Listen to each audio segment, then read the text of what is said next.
Kristaps Porzingis has to be one of my favorite players to watch right now, not just because I'm a Celtic fan, but the way he plays the game is starting to really take effect on the team, and guys are trying to fight. Guys are starting to get that motivation again to want to win these games. Now, right here, we're going to see something really smart. We're going to get this high pick and roll to the basket with, Kristaps Porzingis and Jaylen Brown. Now, as we set this screen, the first thing that we want to do, and the one thing we know about the NBA is most of the time when you have Jaylen Brown coming off a screen, they're going to hedge over with the big, but two, they're going to fight over the screen with KCP. Now, what that does is kind of leave a split second of for Kristaps Porzingis to be open, right? So as we get more rotation from this defense, right? The guard is going to rotate over to Porzingis. Now, what Porzingis is going to do is he's going to reach that point of attack. He's going to use that first step, act like he's going to drive into the lane. That way, these guys continue to fight and understand that, okay, he's not popping out to that three-point line. I'm not going to have to switch. And that is exactly what they don't do. Nobody switches. We get a wide open 3 for Porzingis, and just that false step, right? Reach that point of attack. Boom. Now we get that guard to rotate back over to Derek White because he's not supposed to guard Kristaps in the paint. So get out. The big will rotate back over if he needs to. This goes right back to the three-point line and drains an easy money 3-ball. That is basketball, and that's what Kristaps Porzingis is able to bring to your team. Now, in this video, we're going to break down a ton of film from this last game, and I'm going to show you why I think Kristaps Porzingis is going to continue to be the X factor for the team, not only for the rest of the season, but for the entirety of the playoffs as well. I cannot wait for them to start realizing, hey, listen, let's start winning these games again. I feel like the motivation level is not where it needs to be, but Porzingis is definitely getting them into the right position. Now, before we dive in, make sure you guys do me a big favor. Hit that like button. It helps out so much. The goal is 100 likes on this video. Let's dive into some film. All right, here we go. Another big time play. Now, Porzingis is so effective in this high pick and roll, high pick and pop type of offense where he's your initial screen setter. Either it's Jrue Holiday or Jason or Jaylen or Derek White as your main ball handler, but he is the screen setter, and defenses find it extremely tough to guard it. Now, one reason being is whenever they're out in transition, right, you get, bad rotation from the defense, but again, our job here on the pick and roll as Kristaps is set the screen and immediately dive to the basket, kind of getting in front of him, putting a body on him, and making that switch happen, right? Because if that big doesn't bite up on Jrue Holiday, the Celtics are going to shoot as many threes as they want, right? So Jrue knowingly is going to step up for this three. He's going to force Wendell Carter to overcommit to the three. Now we have Kristaps rolling to the basket versus a massive mismatch, right? Great job, great pass, wide open bucket. And the majority of the plays you're going to see in this video are going to look just like that. High pick and roll, get the big to overcommit to the three, get the mismatch in the paint, and eat it up, right? Let's get to the next one. All right, here we go again. Now, this time, all we did was get out in transition. Whenever you're able to get out in the fast break, the defense is going to set up as quick as they can, but the matchups aren't going to be what they want it to be. Now, Wendell Carter is at the top of your screen versus Jrue Holiday. That is a clear mismatch every single day of the week.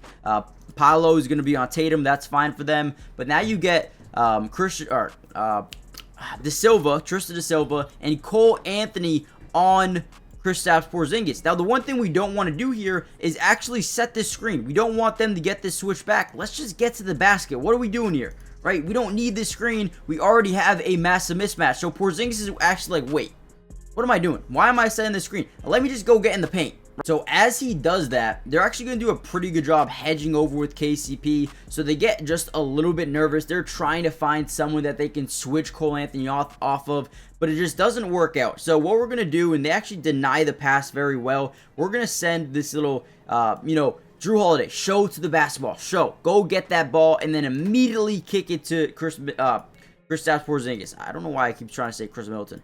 But again, we're going to get it over to Porzingis. Finds that positioning down low and able to finish easily over his defender.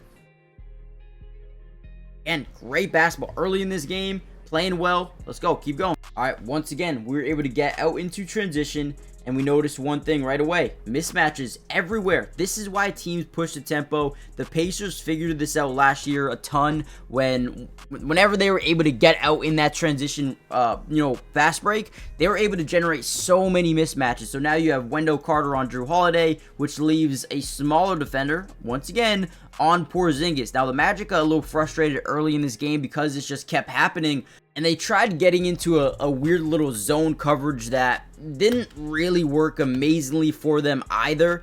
Again, whenever we were able to drive into the lane, we draw weak side rotation from that corner, the top of the key, maybe a little bit of a blitz from the top as well. And the defense just wasn't really set up to guard us. Derek White does a good job looking over at Tatum. They go over, try to play that weak side passing lane, ends up leaving Porzingis wide open, and then the ability to have that quick trigger, right? Don't care, pull up, blinders on, easy money, great three ball. Now, before we get any further into the video, we still have a couple more plays that I really wanted to break down, guys. Do me a big time favor, hit that like button if you want more of these videos. I have been slacking a ton on these Celtics videos, so there's going to be more coming out soon. I promise you that. Make sure you guys also subscribe to the channel if you're new. Join the family. Turn on post notifications. It's free. Doesn't cost anything to subscribe. And like I said before, we got you guys covered all year. Going to be streaming some games if you want to watch them with me. Going to be breaking down some film if you guys want to look at some film together. So make sure you guys join the family. And with that being said, let's kind of dive back into it. All right, here we go again. Now, all we're doing right here, setting that screen. A lot of these are going to be this high pick and roll, right? See if we can get Derek White off, kind of drive into Tristan da Silva, get him to overcommit to that switch, and immediately take that switch defender and go post up somewhere. Go get to a position that you really like. And again, they try to switch up this defense by, sending a second guy, sending a double team, right?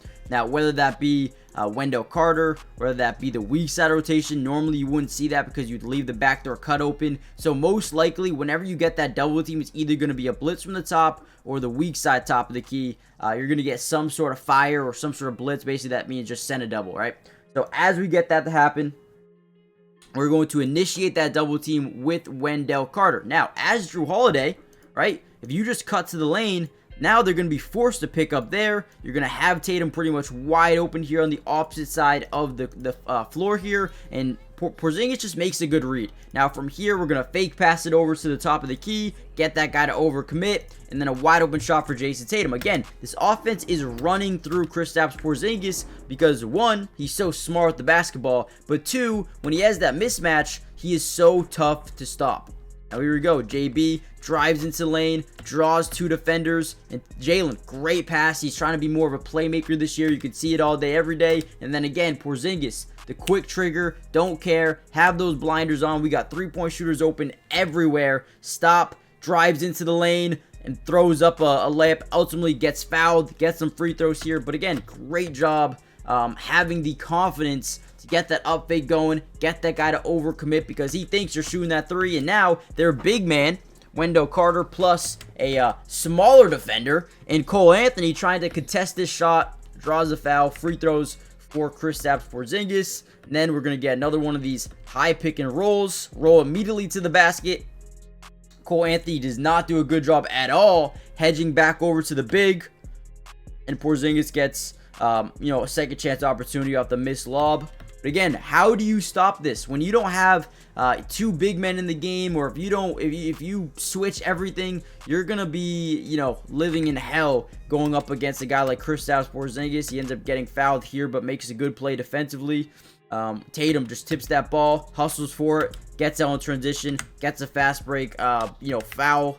Great job by Porzingis. But that was pretty much it, man. Porzingis had one hell of a game. I'm loving what I'm seeing from him, and he's definitely going to be this X factor for the Celtics going forward. That high pick and roll game might be one of the toughest to stop in the NBA, especially when you look at if it's Jason Tatum or Jaylen Brown or Derek White with Porzingis as the screener. How do you stop that pick and roll? How do you stop that two-man game? It's really, really difficult, and if teams can figure out how to stop it, then maybe. But if they don't, again, I think they might be booking themselves another spot in the finals, but they have to play better. I don't know what's going on right now. The motivation level is not there. That is something they need to fix. Hit that like button, subscribe, join the family. I'll see you guys soon. Peace.